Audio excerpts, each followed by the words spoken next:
नमस्कार सभी को। जय हिंद और जोहार। और आप सभी का स्वागत है आज के एक वीडियोज़ में। और ये बेसिकली एक क्लास तो नहीं है, क्योंकि ये रैंडम टॉक मैं करने जा रहा हूँ आपसे, और जिसे मैं हिंदी में बेतरतीब बातें बोलता हूँ। और चूँकि अभी जितने भी एस्पिरेंट्स हैं, मेरे मित्र हैं, वो अभी यूपीएससी का एग्ज़ाम जब भी जस्ट संपन्न हुआ है कुछ देर पहले, वो भी देकर आ चुके होंगे। और और मैं पूर्ण रूप से आशान्वित हूँ कि अभी हालिया दिनों में कुछ लोगों को सफल होने का मौका मिला है, तो जाहिर सी बात है खुश होना तो लाजमी है, लेकिन जो संघर्षरत हैं वो भी कहीं ना कहीं मजबूत जरूर होंगे। तो आइए इस रैंडम टॉक के बारे में हम लोग बात करते हैं, किस चीज़ पर मैं चर्चा करने जा रहा हूँ, और क्यों मैंने इतना इस पर समय लगाया है, और क्यों ये आवश्यक भी है आज के समय में।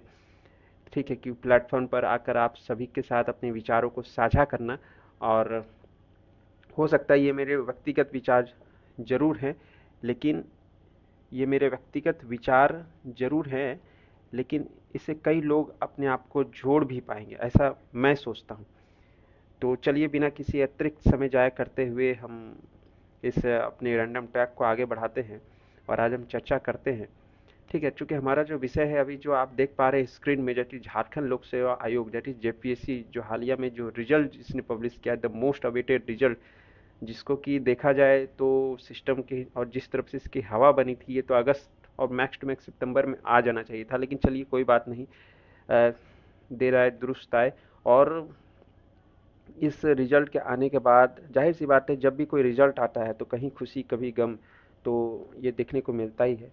लेकिन ये दुनिया जो है ना, ये काफ़ी, आप देखिएगा कि सिविल सर्विस की जो तैयारी होती है, ये अपने आप में काफ़ी ज़्यादा चैलेंजिंग होती है। और खासकर इवन मैं तो बोलूँगा, अब जैसा मैं क्या बोलूँ, मतलब जो बड़े बड़े शिक्षाविद हैं उनका भी कहना है कि जेपीएससी इस टफ, वो हो सकता है इसे सिर्फ सिलेबस के रूप में टफ बता रहे हों, लेकिन मेरा ये मानना है कि जिस तरीके से इसका ऑर्गेनाइजेशन ऑर्गेनाइज होता है, ठीक है, जिस तरह से आयोजित होता है, कि ये 3 वर्षीय चौवर्षीय ये योजना बनकर रह गया है हमारे यहाँ, तो जाहिर सी बात है टफनेस तो और बढ़ जाता है, क्योंकि कुछ भी हो, आदमी इंसान अपनी उम्र का मोहताज है। ठीक है, भले ऐसे फिजिक्स में देखा जाए कि there is no concept of time, ठीक है, लेकिन ऐसी चीज़ें, मतलब दैनिक जीवन में संभव नहीं है कि there is no space of time. ठीक है, टाइम टाइम का इंसान भले वैल्यू करे ना करे जब उसे करना चाहिए, लेकिन फिर भी वो हर चीज़ अपने आप को टाइम से ही नापता है। ठीक है, जैसा कि ये रिजल्ट आया है, और इसमें कुल मिलाकर जैसा मैंने इसमें देखा है कि 868 या लाइक दैट कुछ कैंडिडेट सफल हुए हैं। ठीक है, लगभग इसको मान के चलिए कि आप अप्रोक्स 900 बच्चे इसमें, 900 मेरे मित्र सहपाठी इसमें जो भी सफल हुए हैं।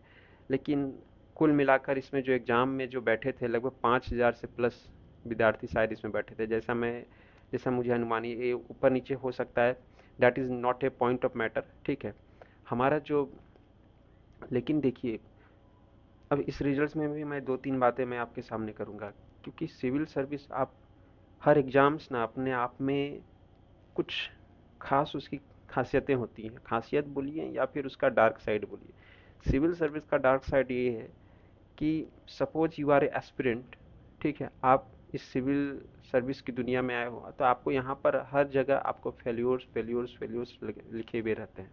ठीक है, आपको इसमें से बच कर निकलना है, जो बच कर निकल गया वही इसमें सफल है।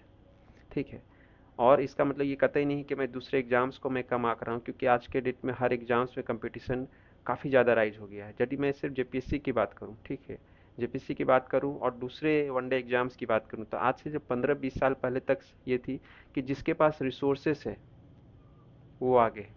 पर आज ये चीज़ नहीं है, आज जिसके पास मैनेजमेंट है वो आगे है, क्योंकि रिसोर्सेस आज के डेट में हर किसी के पास है। इवन यदि आपके पास पैसे नहीं है, रुपए नहीं है, देन उसके बावजूद आपके पास रिसोर्सेस है, वो कहाँ है, आपके इंटरनेट में अनगिनत तो रिसोर्स पड़े हुए हैं, लेकिन बात वहीं पर उठ जाती है मैनेजमेंट की। ठीक है, और इस मैनेजमेंट को जो बेहतर कर पाता है, या फिर किसी के द्वारा हम किसी के सानिध्य में कर पाते हैं, इसीलिए हम लोग कोचिंग का सहारा लेते हैं। ठीक है, तो खैर जो भी हो, बहुत से स्टूडेंट ने मेहनत करा, और काफ़ी ये एग्ज़ाम्स जो काफ़ी तीव्र गति से आयोजित किया गया था, मतलब ऐसा लग रहा था कि ये एग्ज़ाम अपने पूर्व निर्धारित समय से भी पूर्व, मतलब ये पूर्ण कर दिया जाएगा, और मतलब जो 342 सीटों का आवंटन भी कर दिया जाएगा, लेकिन किसी कारणवश नहीं हो पाया, अपने रिकॉर्ड को ये नहीं तोड़ पाया, तो खैर कोई बात नहीं। लेकिन रिकॉर्ड तोड़े ना टूटे, लेकिन कई लोगों की से दिल तो जरूर टूटे हैं। अब ठीक है, अब दिल भी टूटते हैं, मतलब मन टूट जाते हैं। ठीक है, मन भी टूटना, आपको देखना पड़ेगा कि आपने वाकई में किस तरीके से इसके लिए मेहनत किया। क्योंकि मेरा ऐसा समझना है कि जेपीएससी आपको मेंस में भी कम से कम भैया 6 महीना का तो आपको ऑनेस्ट टाइम चाहिए। 6 महीना मैं कम बोल रहा हूँ, एवरेज बच्चे के लिए तो 8 महीना, 8 महीने भी हो जाता है, लेकिन 6 महीना चलिए, हो सकता है आप दिन रात एक करके भी करें तो आप उस मतलब अवस्था को पा सकते हैं। ठीक है, आपने प्रैक्टिस भी कर ली, आपका सिलेबस भी लेकिन पहले से कंप्लीट हो तो ज़्यादा बेहतर है, ऐसा मैं समझता हूँ। लेकिन यहाँ पर आपको बहुत सारे कैंडिडेट मिलेंगे जो वेरी फर्स्ट टाइमर होंगे, जिनका पीटी निकल गया होगा और जिन्होंने सोचा होगा चलो भैया 1 डेढ़ महीना जो भी मिला है हम अपनी किस्मत को आजमाते हैं। कुछ बच्चे जरूर बिल्ले खास होंगे, because there is always an exception. ठीक है, अपवादें हर जगह हैं, लेकिन इसका मतलब ये नहीं कि हम अपवादों को उदाहरण बनाकर चले। हाँ, डेफिनेटली आप अपवादों को दिमाग में इसलिए रख सकते हैं क्योंकि वो आपको अपना बेस्ट निकालने में मदद करते हैं, लेकिन अल्टीमेटली हम अपने आप में एवरेज आउट ही होते हैं। ठीक है, तो हो सकता है इसमें भी यदि 900 के आसपास रिजल्ट आए तो 50 बंदे ऐसे जरूर होंगे जो प्योरली बिगिनर्स होंगे, जो 1 डेढ़ महीना में ही हो सकता है उन्होंने मेंस निकाल लिया होगा। ठीक है, वो अलग बात हो गई। अब इसमें से दूसरे प्रकार, एक तो कैंडिडेट ये हो गए जो वेरी बिगनर टाइप के हो गए। ठीक है, दूसरे कैंडिडेट इसमें वैसे कैंडिडेट्स हैं जिन्होंने जिनके पास अनुभव था। ठीक है, जिनके पास अनुभव रहा होगा, या फिर जो इतना कम से कम जरूर जानते होंगे, जो मतलब अपने उस उम्र के पड़ाव पे पहुंच चुके हैं, जिनके पास अब ये अपना ज्ञान हो चुका है, विवेक हो चुका है कि जेपीएससी क्या मांगता है, पीसीएस क्या मांगता है। ठीक है, आपसे डेडिकेशन मांगता है, कंटिन्यूटी मांगता है। आप ब्रिलियंट माइंड हो कितना, दैट इज अनदर थिंग, लेकिन आप अपने माइंड को कितनी कंटिन्यूटी से इस एग्जाम में दौड़ा रहे हो वो मांगता है। ठीक है, तो हो सकता है कि कुछ ऐसे बंदे भी होंगे जिन्हें पता था सब कुछ, लेकिन उसके बावजूद उन्होंने उस तरीके से टाइम डिवोट नहीं किया जितना उन्हें किया जाना चाहिए। ठीक है, तो आप इनसे आप ये कर सकते हैं कि आप इसको कुछ और कैटेगरी में भी रख सकते हैं। हाँ, जैसे 50-50 टाइप वाले, कि चलिए मेरा होगा तो मैं देख लूंगा, इस टाइप वाले बंदे होंगे, मतलब जो जानते हुए भी इस तरह का कर रहे हैं। और तीसरे बंदे होंगे जो purely purely civil service, purely JPC के एस्पिरेंट्स रहे होंगे, या फिर कोई और भी पीसीएस उन्होंने दे रखा होगा, वो प्योरली डेडिकेटेड थे इस एग्जाम को लेकर। और ना सिर्फ वो पीटी के बाद इन्होंने तैयारी शुरू करी होगी, उन्होंने पहले से भी तैयारी करा शुरू होगा, हो सकता है किसी संस्थान में टॉपर में भी हो। ठीक है, वैसे भी बच्चे होंगे।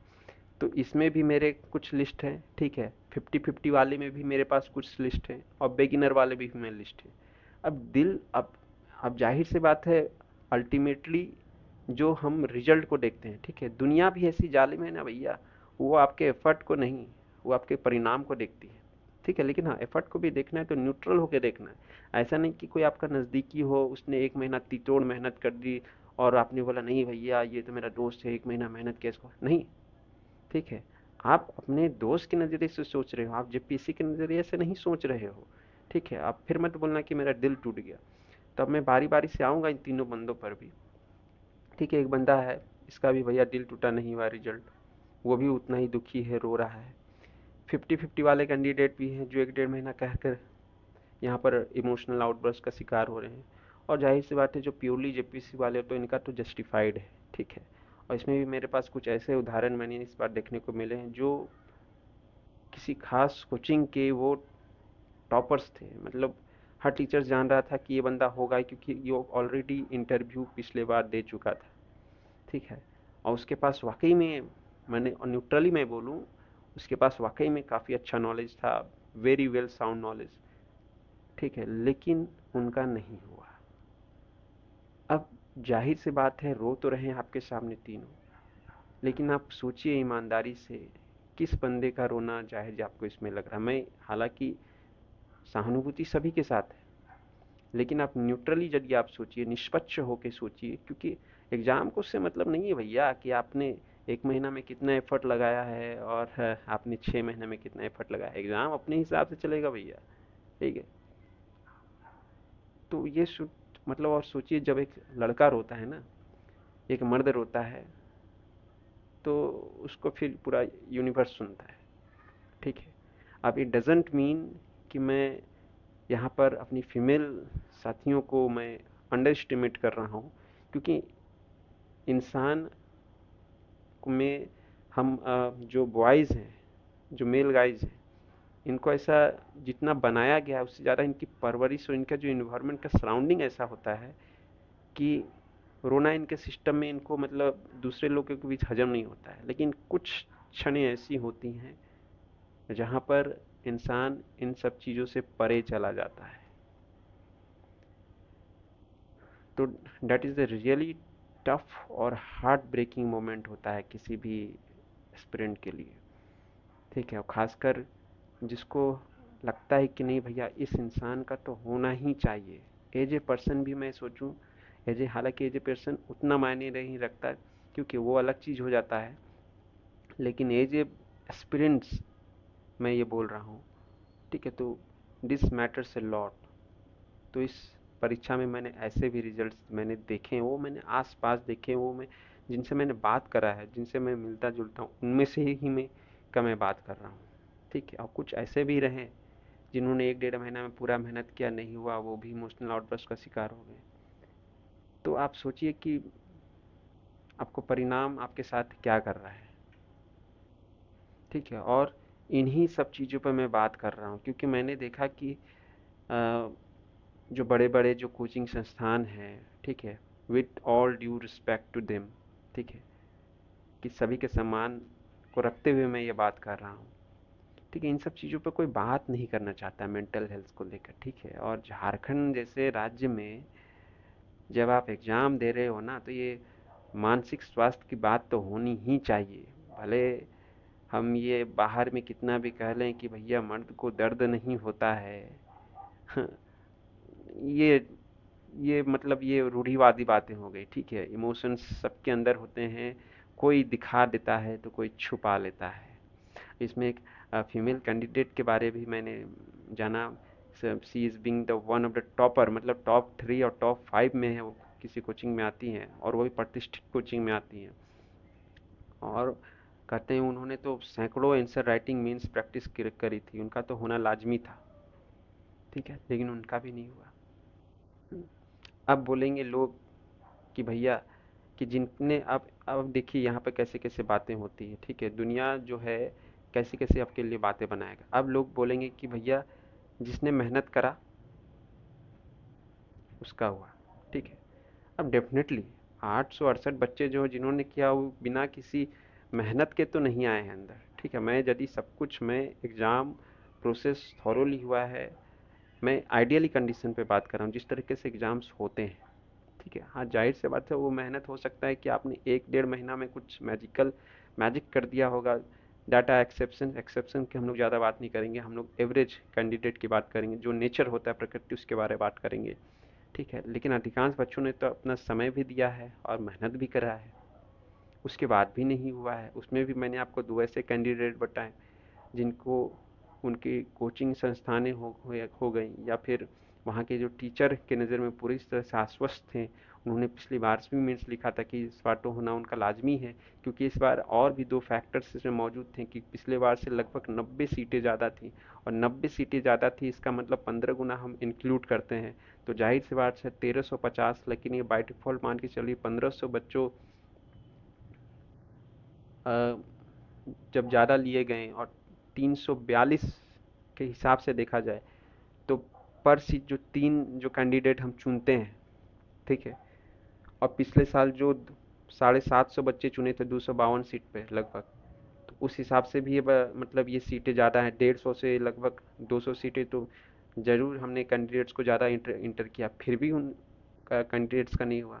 तो देखिए यहाँ पर मैं बोलूँगा, आप मानिए ना मानिए, डेस्टिनी तो कुछ चीज़ होती है, लक तो कुछ चीज़ें होती है, और यहीं पर आकर आपको लक समझ में आता है कि लक किसको कहते हैं, ठीक है। अब यहाँ पर देखिए सब्जेक्टिव एग्जाम्स में लक फैक्टर कैसे होता है। मान लीजिए कोई बंदा 40 नंबर का सवाल है, उसने लिखा इसे भैया, और अब चूंकि ऐसा तो नहीं है ना कि मान लीजिए उसने पॉलिटी का पेपर लिखा है और पॉलिटी को चेक करने वाला जो 5000 कॉपियां किसी एक ही टीचर के पास चेक होंगी, तो ये तो संभव नहीं है, और वो भी तब संभव नहीं है जब हमें रिजल्ट को जल्दी प्रिपेयर करना है। तो जाहिर सी बात है, सिस्टम के अंदर बहुत सारे पैनल बनाए जाते हैं कि मतलब एक सब्जेक्ट के भी 4 टीचर या 5 टीचर मौजूद होंगे जिनके पास जिनका कॉपी चला जाए, ठीक है। क्योंकि आपका काम था बस एग्जाम हॉल में जाकर परफॉर्म कर देना, आंसर लिख देना। उस पॉइंट ऑफ टाइम तक आपने जो भी आउटपुट दिया, वहां तक आप बोल सकते हैं आपका मेहनत काम करा। लेकिन वहां के बाद से वो आपके हाथ की चीज की नहीं है, ठीक है, वो कुछ और फिर हो जाती है। अब मान लीजिए यहाँ पर 5 टीचर्स हैं, चलो मैंने बोला 3 ही टीचर्स हैं, ठीक है। आपको क्या लगता है कि 40 नंबर का सवाल यदि मैंने लिखा है 4 से 5 पेजों में, तो हर एक टीचर मुझे 40 में 35 ही नंबर दे देगा या 38 ही नंबर दे देगा, सेम नंबर देगा नहीं? ये तो संभव ही नहीं है, ठीक है। एक ही आंसर अलग अलग आदमी के पास जाएगा, सबको नंबर अलग अलग मिलेंगे। हाँ, ये जरूर हो सकता था कि यदि ये 5 नंबर का सवाल होता या इवन 10 नंबर तक का भी सवाल होता, तो सिमिलरिटीज हो सकती थी यहाँ पर कि चलो सभी ने 7-7 दे दिए, मतलब या 8-8 सबसे मिल गए। लेकिन जितना आपका नंबर बढ़ेगा, 20 नंबर, 40 नंबर, उसमें जो variations of marks in the same answer आपको देखने को मिलेंगे when it is check by the different teachers, ठीक है। अब टीचर की भी प्रवृत्ति अलग अलग होती है, ठीक है। कुछ टीचर ऐसे होते हैं जो दिलदार होते हैं, है ना। जैसे कि सुनने को मिला था जैसे पिछले बार की जो खोटा के जो अध्यापक जिन्होंने भी कॉपियां चेक करी, उन्होंने खुले मन से नंबर दिया है, और नागपुरी वाले कंजूसी करते रह गए, उसके कारण उनका क्या रिजल्ट और हश्न हुआ है। और ये शायद मुझे लगता है कि इस बार भी वैसा ही कुछ देखने को मिलेगा। हालांकि इस पर मैं अभी पूरी तरह से कंफर्म नहीं हूँ, I am not has been confirm yet, but उम्मीद तो यही की जा रही है कि इस बार भी खोटा वाले बाजी जरूर मारे होंगे। खैर, तो यहीं पर सवाल उठता है, ठीक है। अब मान लीजिए कोई बंदा जिसने बहुत मेहनत की, जो कोचिंग में भी बहुत आसपास था, अब उसका कॉपी किसी ऐसे बंदे के पास चला गया होगा जो भैया जिसको नंबर देने में, और हो सकता है वो किसी घर से किसी और टेंशन में आया हो, उस दिन उसका मूड अच्छा नहीं हो, नंबर दे दिया उसने, उससे क्या बुझाया? उसने तो अपना, ठीक है, उसे बुझाया तभी नंबर दिया, लेकिन उसे तो नहीं पता ना कि ये बंदा पिछले साल आया था, पिछले बार भी इसने कॉपी लिखवाया था। हो सकता है कि कुछ बंदे ऐसे होंगे जो हो सकता है कि इस बाय डिफॉल्ट बंदे से थोड़े कम मेहनत किए होंगे, लेकिन उनका कॉपी ऐसे बंदे के पास चला गया कि जो नंबर देने में झिझक नहीं। तो that is the point I am saying कि सिविल सर्विस का एग्जाम्स बहुत ज़्यादा अनप्रडिक्टेबल है। हम कई बार, जैसे इस बार भी मैंने देखा, मैं अपने आसपास के उदाहरण ही आपके साथ साझा कर रहा हूँ कि अरे नहीं, फलाना जी है ना, उनका तो होना निश्चित है भैया, उनका तो सीट रखा हुआ है भैया। अब वैसे ही लोगों का नहीं हुआ, ऐसे 2 लोग हुआ, इसमें एक मेल भी है एक फीमेल भी है, और दोनों ही अपने संस्थान में, वो भी जो रांची के जो टॉप 1 और 2 और टॉप 2 संस्थान हैं स्पेशली डेडिकेटेड टू जेपीएससी, वहाँ के ये दोनों बंदे हैं, बंदे बंदियां हैं, उनका नहीं हुआ। अब सोचिए, ठीक है। तो सिविल सर्विस में आपको ये भी समझना पड़ेगा कि आप रिजल्ट दीजिए और अटैचमेंट मत रखिए, ठीक है। आप मूव ऑन करिए, हालांकि ये बहुत मुश्किल होता है, लेकिन आपको मूव ऑन करना पड़ेगा। रिजल्ट आए ना आए, आप पहले मूव ऑन कर जाइए, ठीक है, without any exception, without any expectation, ठीक है। तो हर्ट तो करना ही है, लेकिन वो कम होता है वैसे में, ठीक है। और दूसरों के बातों में मत आइए आप, ठीक है, क्योंकि कई बार जो आपके आसपास की जो सर्किल होती है ना, वो आपको अपने हिसाब से जज करती है। कोई बंदा मान लीजिए 20% वाला बंदा है, और आप मान लीजिए 80% वाले बंदे हैं जो जेपीएससी अपेयर्स हो रहे हैं मेंस के लिए, तो वो हमेशा आपको यही दिखेगा कि ये बंदा मुझसे 60% ऊपर है, लेकिन वो ये नहीं दिखेगा कि जेपीएससी के स्टैंडर्ड पर ये कितना मैच खा रहा है, ठीक है। तो इस बात को भी आपको ध्यान में रखना है अगली बार जब भी, अब यहाँ से बच्चे, जाहिर सी बात है, फर्दर तो मूव ऑन हम करना ही है। अब नेक्स्ट जो भी सीजन आएगा, आप बीपीएससी दीजिए, जेपीएससी दीजिए, वो आपका अपना मैटर हो सकता है, ठीक है। तो इस बात को भी आपको मन में तटस्थ रखना है कि सब्जेक्टिव है, यहाँ पर बहुत सारे फैक्टर्स गवर्न करते हैं। ऑब्जेक्टिव में भी होता है, लेकिन ऑब्जेक्टिव में ये सिस्टम अब आ चुका है कि भैया वो कंप्यूटराइज्ड है। आपने जो चीज़ टिक मारा वो आपको देगा ही। मैंने भी टिक मारा, मुझे भी 1 नंबर मिलेगा, उससे भी 1 नंबर मिलेगा, ठीक है।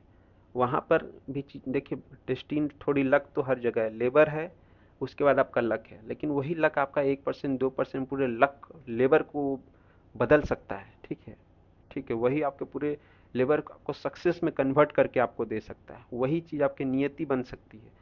हो सकता है कि अभी जो असफल हुए मेरे मित्र सहपाठी, और मुझे लगता था कि उन्हें डेफिनेटली सर्विस में होना चाहिए था, वो भी one of the top post में होना चाहिए था, उनकी नियति में यही रही होगी कि भैया आप तुमसे थोड़ा सा हम और मेहनत खुजवाएंगे, तुमसे थोड़ा और मेहनत लेवाएंगे। आपको इस चीज़ को स्वीकारना पड़ेगा। इस पर मैंने सोचा कि और भी हमारे तमाम शिक्षाविद जो होंगे, मेरे जो बड़े आदरणीय शिक्षक महोदय होंगे, वो इन पर बात करेंगे। ठीक है। क्योंकि क्योंकि अल्टीमेटली आपके आसपास के लोग ना आपका रिजल्ट ही देखते हैं। हाँ, लेकिन कुछ यदि आपके ऐसे बंदे हैं आसपास में, कुछ रिश्तेदार या कोई, हालांकि ऐसा होना तो बहुत विरला होता है, कि जो आपकी ईमानदार कोशिशों को ईमानदारी से सराह रहा है। ठीक है। एबव योर रिजल्ट, आपका परिणाम चाहे जो भी आया हो, तो भैया उस इंसान को संभाल के रखना है।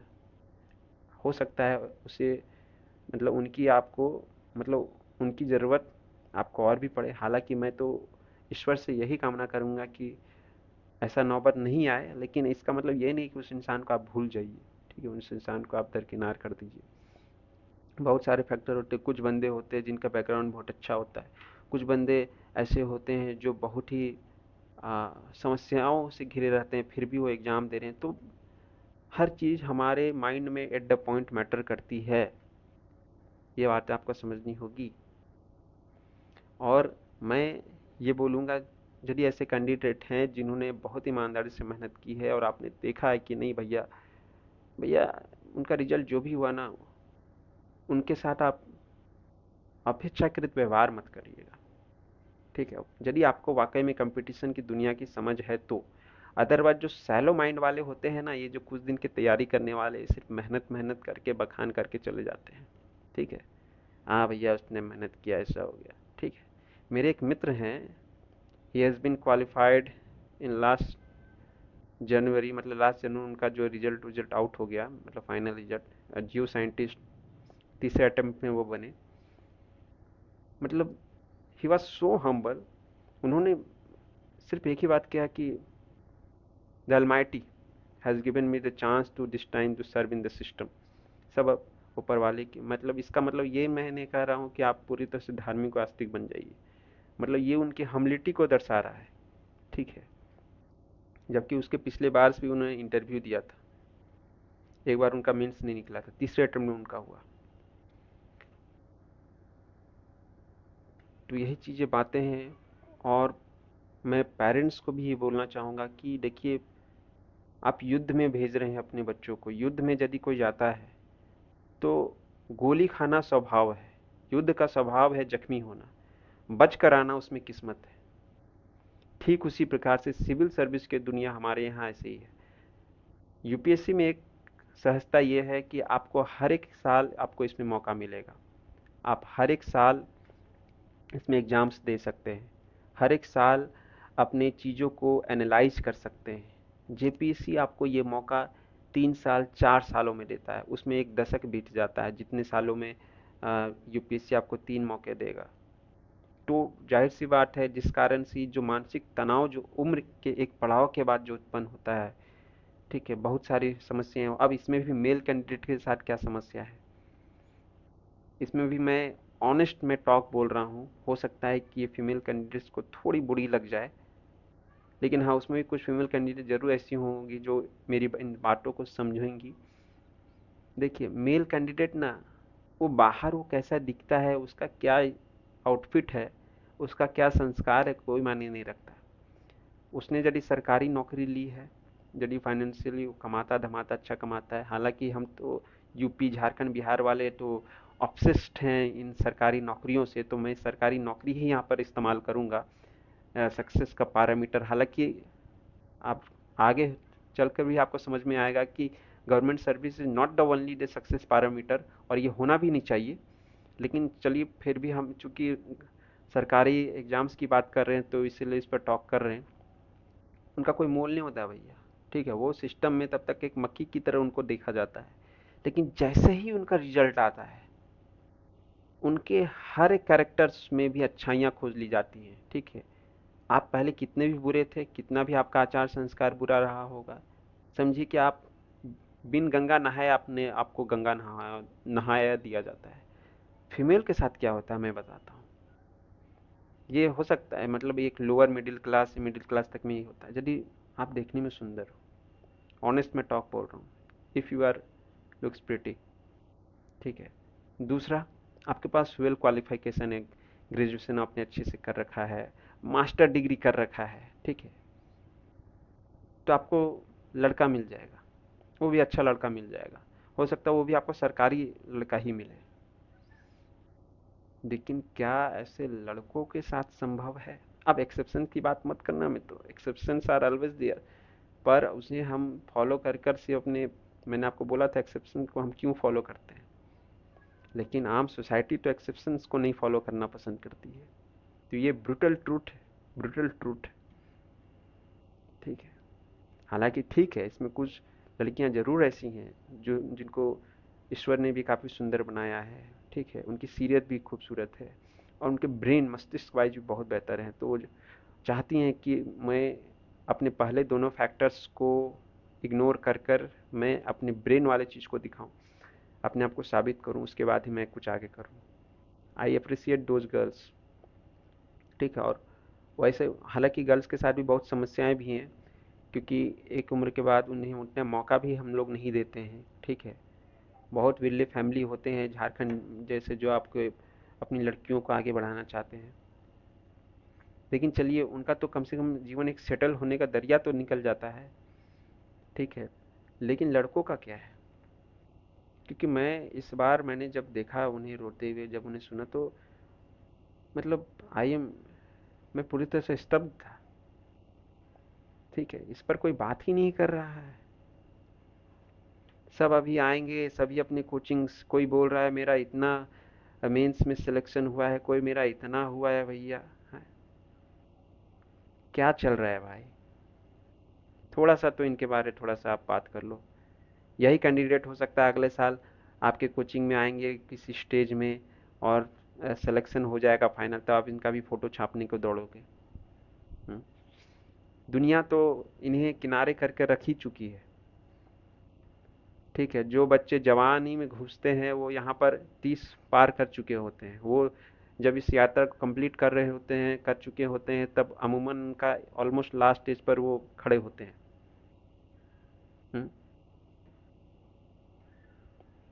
So think about it. और एटलीस्ट मैं उम्मीद करता हूँ जिन लोगों तक भी ये मेरा ये जो वीडियोस जो पहुँचा होगा, वो मेरी इन बातों को समझने का प्रयास करेंगे और कनेक्ट करने का प्रयास करेंगे।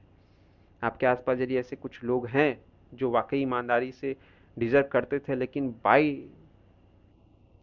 अब इसको जो भी कहिए आप, किसी कारणवश नहीं हो पाया है, तो आप उनके साथ खड़े रहना यार, ईमानदारी से खड़े रहना। और ऐसा नहीं कि उन्हें लाचार महसूस करा कर खड़े रहना कि देखो मैं तुम पर एहसान को नहीं, आप एहसान नहीं कर रहे हो, आपको मौका मिल रहा है कुछ अच्छा करने का। क्योंकि किसी को इमोशनल सपोर्ट करना ना at the point of when needed, ये बहुत बड़ी बात होती है। तो इससे ज़्यादा और कुछ कहना मैं उचित नहीं समझता हूँ, क्योंकि बहुत लंबी बात हो गई है। और मैं आप लोगों से बस यही कहूँगा, थोड़ा दिन अपने आप को थोड़ा सा ब्रेक दीजिए। यदि आप किसी अन्य एग्जाम्स में नहीं इन्वॉल्व हैं, देन आप नए सिरे से, क्योंकि देखिए एक बात तो तय है कि संघर्ष के दिनों में इंसान तो अकेला तो होता ही है, काफिला तो उसके साथ सफलता के बाद होता है, ठीक है। तो और वैसे कैंडिडेट को भी मैं बोलूंगा जो आप संघर्ष कर रहे हैं, लेकिन कोई आपका नजदीकी है जो आपके साथ आपको नुहाव कर रहा है, उस इंसान को भी नहीं भूलने का।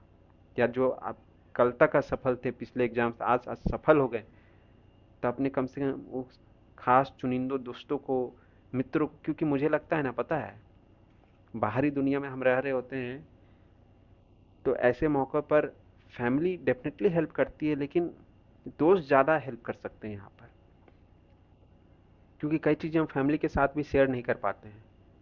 बहुत जिम्मेदारियां हैं, कोई लड़का घर का अकेला लड़का है, किसी पर उसकी बहन की शादी टिकी हुई है, कोई किसी पर बूढ़े माँ बाप की जिम्मेदारियां टिकी हुई हैं कि नौकरी होगा उसके बाद हम भैया अच्छा खपरा का घर को बदल के पक्का घर बनवा देंगे, हैं, बनवाए देवी।